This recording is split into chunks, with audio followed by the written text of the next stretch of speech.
up this this young couple here who would love to see the sights of Lyme Regis from the sea. They haven't been to Lyme Regis before, so there are quite a few treats that I've got in store for them. I always think, just looking at this bit here, and we're going to go along and have a look at the cliffs and point to you where the fossils come from, where the landslides are, where John Fowles wrote The French Lieutenant's Woman. Wow. Can tell you about the Crimean seat, if you'd like to know about that. Yes. And of course the wrecks in Lyme Bay, anything at all. And we can be looking out for dolphins on the way. Brilliant, let's go. Okay, right.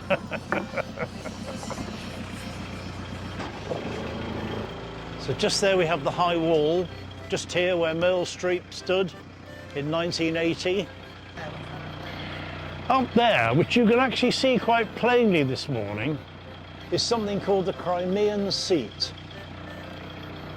Now the Crimean War was 1850, and the man who owned all this land in the 1835, he took over all this land in 1835, I think.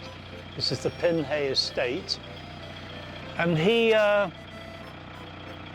felt the Russians were going to invade this country by coming round Portland Bill, which is over to the southeast, and coming into Lyme Regis Harbour and somehow taking over the country, which is just like a stone igloo with the opening facing the southeast, so he could observe any Russian ships. And I got a phone call from the BBC asking me if I would drop Sir David Attenborough on this beach. Well, I definitely would have loved to have done it, but there was no way I could. I wouldn't have a boat left, you know. It's all rocks and no sand, no easy bits. David Attenborough came along here with the lifeboat crew. They pushed the pontoons up the beach. They filmed him on the beach. The ichthyosaur was still up the cliff. Then he left. 10 days later he came back again. Hey presto, it's on display in the Heritage Centre on. How amazing. So that goes all the way down then over to Charmouth. It's well worth a little visit to Charmouth.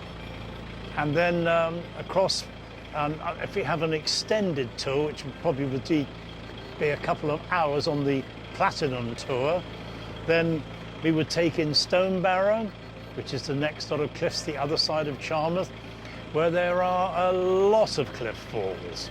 And then further along then, travelling east, we come across Golden Cap, which is a spectacular place.